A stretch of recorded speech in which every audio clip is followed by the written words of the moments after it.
Hey guys, what is going on? In today's video, I wanted to cover 6 of the top to-do list apps for the Apple ecosystem primarily. Now, 3 out of these 6 apps are able to be used cross-compatible. You could use them on your Windows laptop, Windows desktop, or they have a web app that's also compatible with everything. And while I go through all these apps, I'm going to cover which ones are in fact cross-compatible. But these are the top to-do list apps that I found on the Apple App Store, and I'm sure it's the same thing on the Google Play Store. So in no particular order, here is the top 6 apps that I found that I want to cover in this video. Apple Reminders, Microsoft To Do, Google Tasks, Todoist, MinimaList, and a 6th one that's not technically a to-do list. It's called Planner Pro. I just saw it while I was searching for apps for this video that I personally used in the past.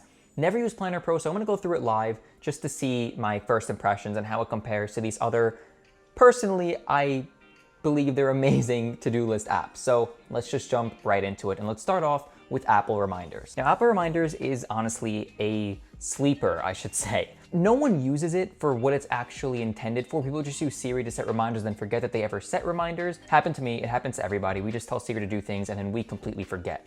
But they recently updated this. I believe it was updated in iOS 14, if I'm not mistaken, but they made it so much better. They used a lot of what Microsoft To Do, Todoist, all of these great to-do list apps have done in the past, and that is having a today view, a scheduled view, and I guess just a list to do all. They also have sublists, which is another plus for them. The sublists allow you to just make separate lists. You can use whatever picture you want. You can make it, I don't know, a controller for some reason and call it, and make this like a list that you can keep track of what games you want to end up playing and, you know, go back to it in the future. This is ultimately a really, really good choice for anybody who doesn't want any third-party apps, but wants to still have more flexibility over what their to-do list is like. But it's not my personal favorite of choice, and I don't necessarily use this. As you can see, I don't have anything on here pretty much. But it's a great choice for people who don't want to go through the hassle of downloading something else and want it to work across all their Apple devices. This, however, is not cross-compatible. And what I mean by that is that if you want to access this to-do list on your computer or on anywhere, you'd have to log onto the iCloud website, go on the reminders.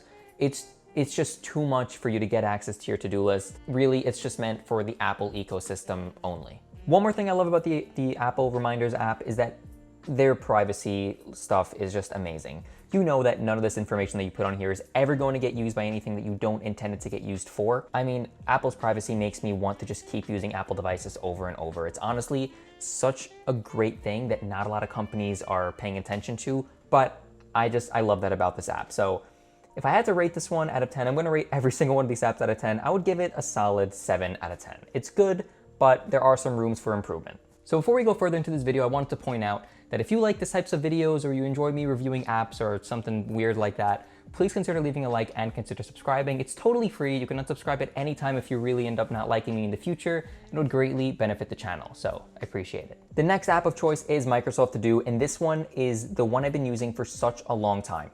It has been my personal favorite. It's cross-compatible with everything. They recently updated it to give it a nice, fresh UI. Microsoft, in my head, doesn't go hand in hand with being polished, but this is a nice way, and it fits really well into like the Apple aesthetic and everything. So let's jump right into Microsoft To Do. This, I love how they set this up. So what they have here is they have a plan section, a task section, and a My Day. So every morning when you wake up, you can look at what is due. Oh, I have to do laundry. You can look at what is intended for you to do with the suggestions over here. And when you first open the app in the morning, it'll tell you which apps or which reminders you should be doing today. And this is honestly a great thing because I don't have to check my plan section or my task section or the sub list, because whatever is due or whatever's coming up is automatically going to pop up right here. This is also great because if I want to access the same exact to-do list on my laptop, on my phone, on my desktop, on anything, it automatically syncs between all of it. And that is one thing that I absolutely love about Microsoft To Do. It's very clean, very polished, and it just syncs automatically between everything. And that's something that I used to take for granted when I was using Apple Reminders. If I had to rate this one out of 10, and I may be biased because I've been using this for so long, I would definitely give this a solid 9 out of 10. It's one of my personal favorites all time. The next one is something that I have actually been using for a long time, but recently stopped and switched to Microsoft To Do when I realized that one vital feature was missing. And I'm gonna get into that feature when I jump into it right now.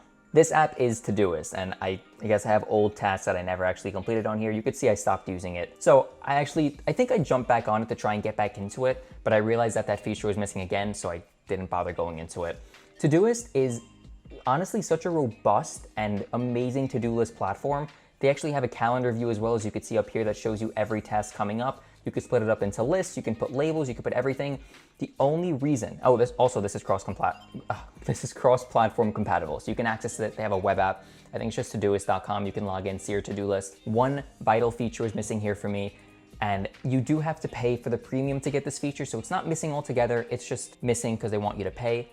I wouldn't mind paying, but yeah, at $4 a month, it's just a lot for a to-do list app. That's the same thing as paying Spotify for me right now as a student, which is $5 a month. For a to-do list app with a lot of other options, I don't really see the value in paying either $36 a year or $4 a month. I don't know, but as you can see, you can tell right here, the feature that they lack in the free version, and that is reminders. I need reminders for my to-do list app because I don't check it all the time. I want to get like notified when something's coming up or when something's due that same day. Otherwise, I'm not going to check and I know I'm not going to get it done. I love how it's set up. I love the upcoming view especially because I don't know if you can tell with Microsoft To Do, but in their plan section, they don't show you the whole week. They just show you only the days where you have tasks due.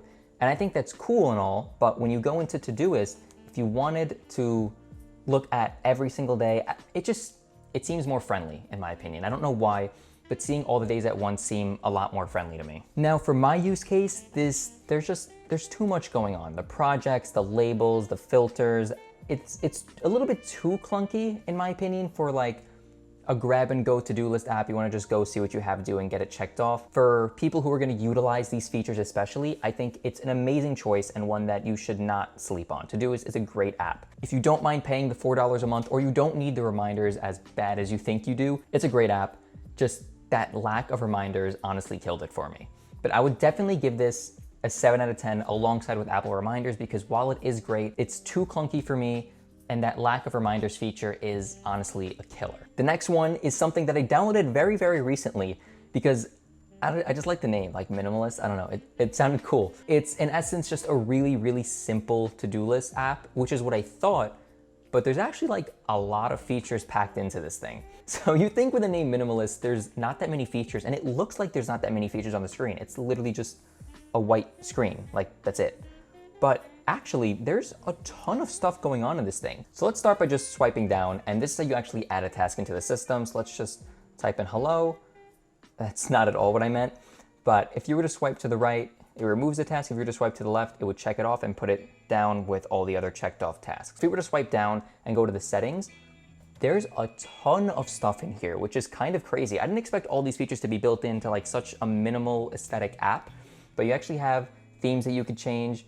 You have the, obviously languages, but Cloud Sync, Calendar Sync, both are huge features that are sort of underrepresented in the to-do list app place. I don't personally like Calendar Sync, so I don't use that. Cloud Sync, very, very good, but you do need premium for this feature if I'm not mistaken. Yeah, you need Minimalist Premium. But the difference between Minimalist Premium and Todoist Premium is that they just want $6 lifetime. Like that's way more reasonable in my opinion, or $1.50 a month or $4.50 per year.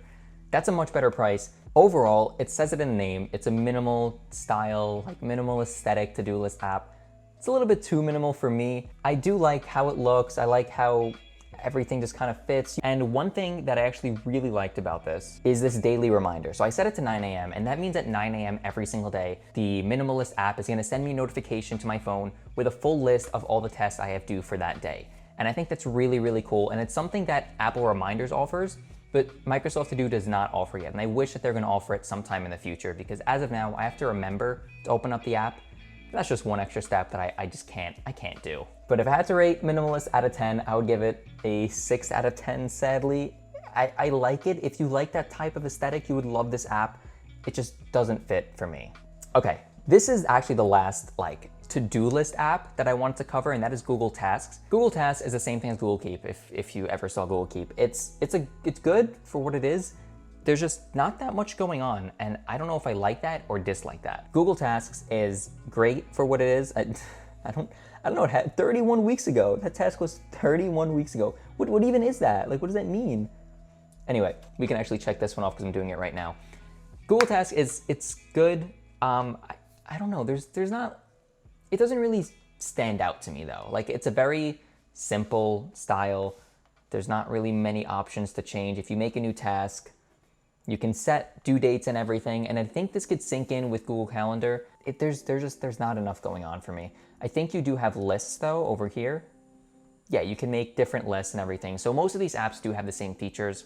I didn't mention it, but MinimaList, by the way, which is the last app we covered, is not cross-platform. They only have it for iPhone and iPad, and I think they have a Mac app as well, but it's not cross-platform. You can't get it on your Windows laptop, you can't get it on your Android phones, so that's very limited. This one is universal. You could use it on everything because it's Google, obviously, but there's just not enough going on here for me. I would probably rate this, if I had to, a 5 out of 10 because it could still be used cross-platform. It still works great, but it's not nearly on par to the other apps that we've seen. And finally, the last app here is Planner Pro. This one is not at all a to-do list app, but I wanted to run through it live with you guys just to see if maybe it could be a better to-do list app than all of these ones. I doubt it, but let's just jump right into it. Okay, a couple things that stand out. This giant bar up here, don't necessarily like that. How much is their upgrade though?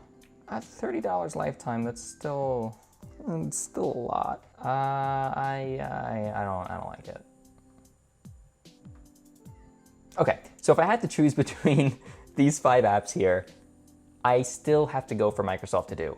I just love the way it looks. I like the aesthetic. I like just everything about it. It works really, really great. Cross-platform, cross everything. If I had to pick my number 1 out of all of these to-do list app, definitely going for Microsoft To Do. So if you guys want to follow the same methodology that I have, definitely give Microsoft To Do a try, especially if you use a Windows laptop or a Windows desktop, you're not all in the Apple ecosystem. I think Microsoft To Do is honestly great. If you are all in the Apple ecosystem, the Reminders app by default is actually really, really good. It's totally slept on. Nobody really knows how good and how capable that app is, but I just don't use it because it's a lot more difficult to access that information when I'm on my desktop or on my laptop, so therefore I settled with Microsoft To Do. So yeah, top 2 for me, Apple Reminders and Microsoft To Do. If you enjoyed this video, please consider leaving it a like and consider subscribing if you enjoy, and I'll catch you guys in the next video. Peace out.